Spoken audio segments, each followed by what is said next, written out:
Hey guys, welcome back to the channel. Today we're gonna show you how to fix a MOTOCINCH, so stick around.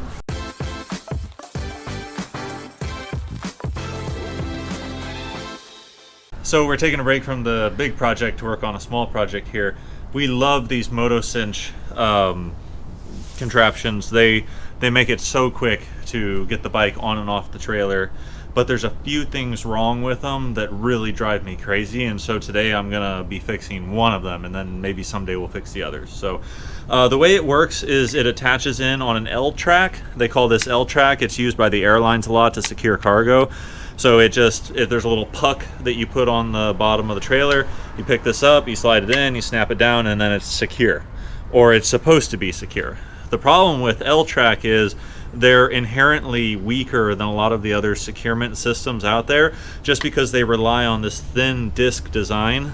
Now I know this is CNC'd aluminum, but still, at the end of the day, it is a thin disc attached to a cylinder. They're very prone to breaking, like so a piece will chip off, and because this is just a single point system, for some reason MOTOCINCH decided to go with just a one point system, because they do make double L-tracks that are much more secure. But unfortunately MOTOCINCH went with this, so we actually had not one but two break on two separate trips. Now MOTOCINCH says that's the first time they've ever had that happen. I don't know about that, but okay. We'll put some pictures up here on the screen of the broken pieces just so everybody can see what I'm talking about. It caused the bike securement to completely fail. The bike was on its side both times this happened. Again, that goes back to this one puck design. When it fails, it fails. So what I'm upgrading today is the L-track to an E-track. An E-track is a much more secure system. It's used by truckers, like 18-wheelers, to secure big, huge, heavy cargo. And in fact, we're using it on the trailer camper conversion to hold up the platform that is holding the dog crates. It's these things here. Yeah, so this is the E-track right here, this railing. And you can see we've got the 2x4 holders. We're actually using 2x3s, but it's holding up this whole platform where the dog crates will ride up on top of the motorcycles. So I'll show you how we do this. So again, the piece we're going to be taking off today is this spring-loaded swivel L-track here. And we're going to take off this bolt, and this whole assembly will pop out. So we'll start off by using a 10mm socket and a 10mm wrench. Ready? Go.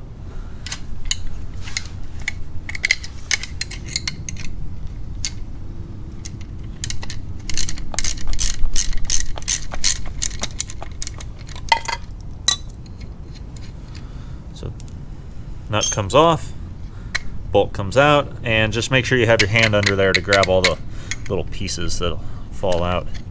Now I might want to use these for some reason again in the future, so always a good idea to save it. So I'm just going to put this back together again real quick. Now when you're putting it back together, the curved side, wow, that's dirty.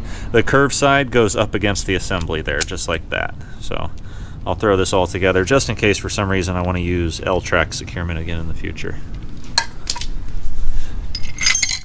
Now these, I bought these off of Amazon.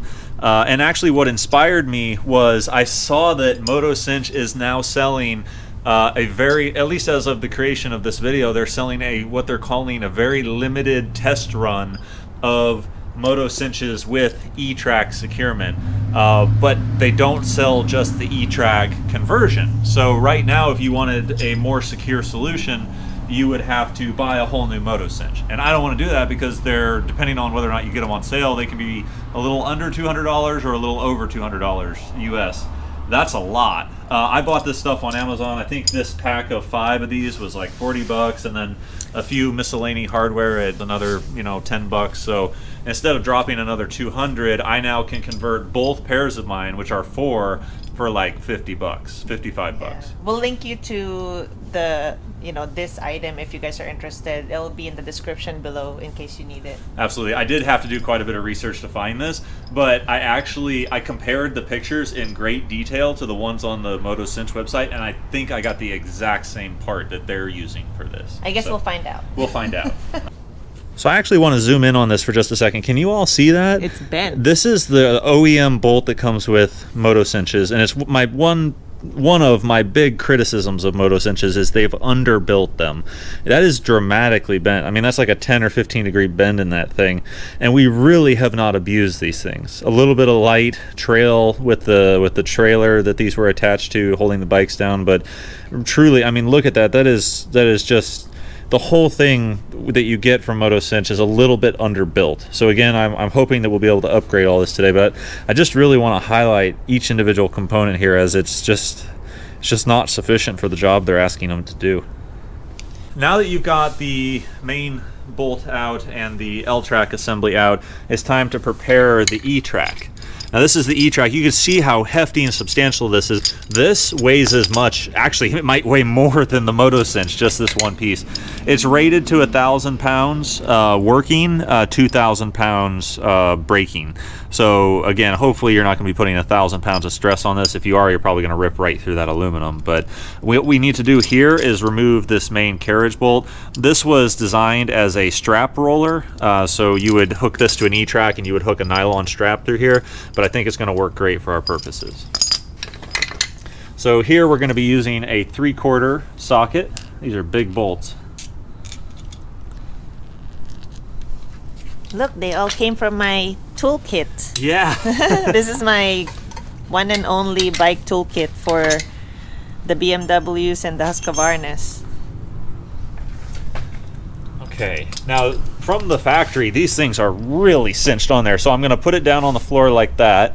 And again, I just want to highlight, we're taking off the carriage bolt here, not the control bolt down here. So this one up top here. So I'm just going to set this on the floor. I'm going to put my socket here, and I actually am just using this piece of scrap, go the other way. I'm just using this piece of scrap PVC. That's a breaker bar. There we go. Okay, so this is going to pop out, and then the little roller is going to come out there. Now again, you may want to use this for something someday, so just pop that back on there and secure that back up and keep them all. I'm just going to keep all these together in a bag or a box somewhere.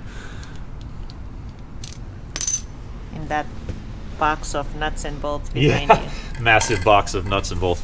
I'll probably keep it in a dedicated bag. So now I've got these 2 nylon washers here, and this is important because this is going to ride inside of this, and I don't want the 2 metals to be contacting. One, I believe they're dissimilar metals. I think this is steel and this is aluminum, so not that that's the worst combination in the world, but again, dissimilar metals are never great touching, but it's going to wear on each other too. So I'm going to put these nylon washers in between, and that'll help them with that. Now I've got these bolts here. These are grade 8. Grade 8 bolts are really tough. They're meant for critical applications like this. So if you can, definitely recommend going with grade 8. This is a 1/4 inch bolt with 20 thread by 3.5 inch. And we'll have the link to this down below in the description. Sometimes these are a little hard to find. Now here we have some 1/4 inch grade 8 flat washers that I'm going to take out of the bag here. I was a little bit nervous about how close to the hole width this is. This washer is a little bit small for me, so I am supplementing it with just a generic 5/16 inch flat washer there, just to beef it out just a little. Probably unnecessary, but it makes me feel better at the end of the day. So I'll start to snake this bolt through. I'll get this hooked up here. I'll work one of these nylon washers underneath there. This is a little bit of a tricky part here. So now we'll thread this through here, and then I need another nylon washer in between these 2. Again, just keeping everything separated. Yeah, I can wiggle it just enough to do them separately. There we go. Okay. There you go. A little bit difficult to do that, but you get it. Not too much trouble there. And then the same thing on the other side. I'm just going to throw one of these larger washers on there, and then a grade 8 washer out on the side of that. And then I've got these 1/4 inch by 20 coarse thread grade 8 bolts, or I'm sorry, nuts here. And so I'll throw one of those on. Actually, and then before we do that, we've got some 1/4 inch grade 8 locking washers as well too. So I'll throw one of those on there. And then we'll do that. Get that going. Now, if I remember correctly, these are 10 millimeter. Are they? Or no, they are 7/16. So the other ones were 10, the originals were 10, so we're going to use 7/16 here.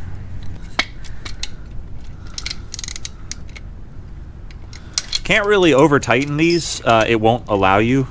It's much too tough of a steel, but yeah, there we go. Now this can swivel this way, that can swivel that way, this can swivel that way.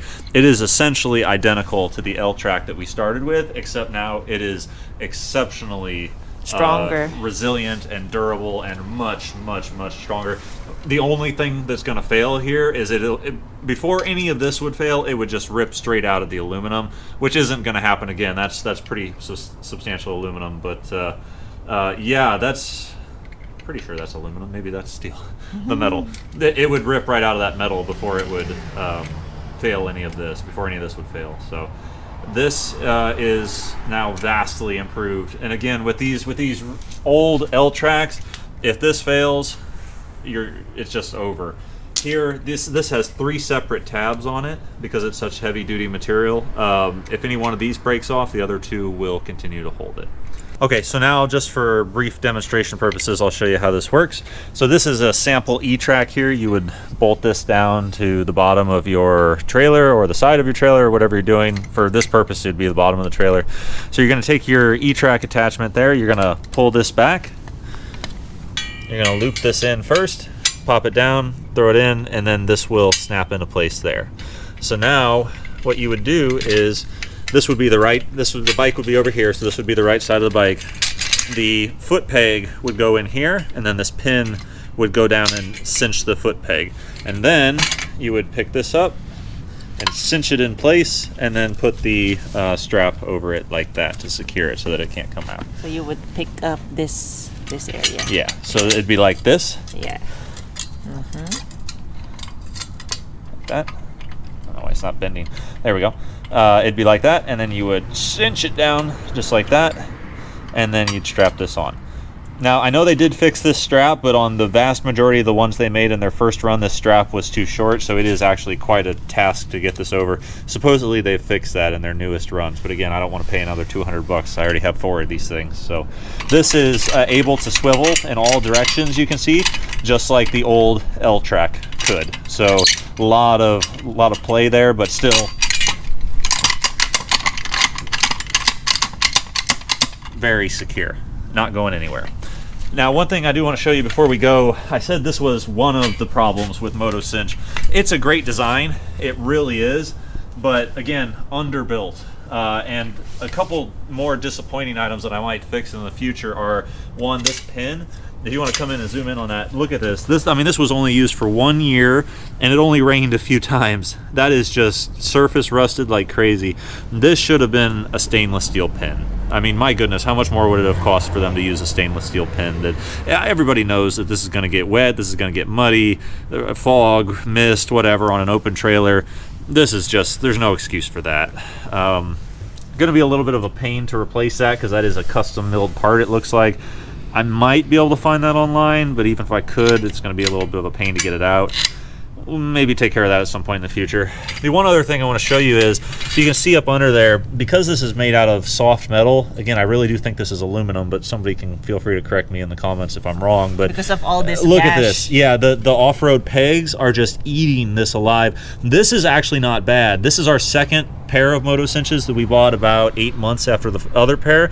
The other one is just eaten alive, and I actually really do worry about the longevity of these things. Maybe 5-6 years down the road, I really do worry that this would eat through, because again, I know this one doesn't look so bad, but this was really only used for about 4 months and maybe 4 trips. The other one was used for about a dozen trips, and it is just gnarled inside.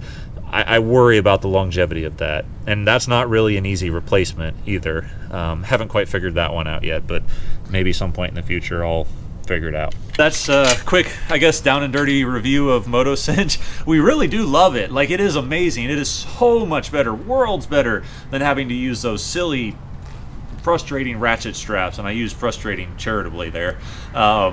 This is a quick in and out. Drive up, put it on, cinch it, pin it down, and then cinch it, and it's so easy. I love it. I'm glad we did this upgrade, because last time we were driving, I mean, I remember, you probably remember seeing it in the rear view mirror when the bike just boop right over Yep. on its side. Yep. And then the second time it fell the other way onto the other bike. So I feel much more secure with this now. I'll just have to keep a close eye on this pin, because this is a lot of corrosion. And then this, I think, is more of a long-term problem. For $200, this is not something, at least personally, that I want to be replacing every 2 years, every 3 years. Now, to their credit, and I really do want to mention this, to their credit, MOTOCINCH sent us, free of charge, a new L-track attachment when I complained. We're not sponsored by them. We purchased these at full retail price. So when I complained, you know, I just said, hey, look, I'm a regular customer. This happened to me. And they sent me new L-track attachments, which you can bolt in. I just, with it happening to 2 of them on 2 different pairs, I just worry about it in the future. And so this makes me feel so much better. It's getting really, really cold. Really dark, really Yeah. cold, very windy. And I hope that video of the MOTOCINCH really helped, because I mean, I have no clue that you can even do all these replacements, but he knew about it and like, oh sure. I saw it on their website and I thought, oh, I can do that myself. And I really didn't want to buy a whole new pair. And it turned out great. It works great. And our plan Yeah. is to use this in the camper, so Yeah. we don't want it falling on each other. Oh, that'd be terrible. And then the dogs are going to be in there. I want things to be very secure. And we have used these for the BMWs, which are, you know, 500 or more pounds a piece. And they're nice, expensive bikes. I do not want them slamming into each other. With this trailer, with this built-in enclosed trailer, we won't see if it happens. With the open trailer, we could stop right away because we saw the bike fall over. I mean, they could be, if one of these MOTOCINCH breaks and the bikes are smashing into each other, they could be smashing into each other for hours before we pull over and find out. So I really need to feel good about their securement. So All right. it's cold. I know. Thanks for watching this video. I hope you guys enjoyed it. And as always, leave comments. Don't forget to like and subscribe, and we'll see you on the next video. Ride safe, everybody. Bye-bye. Bye.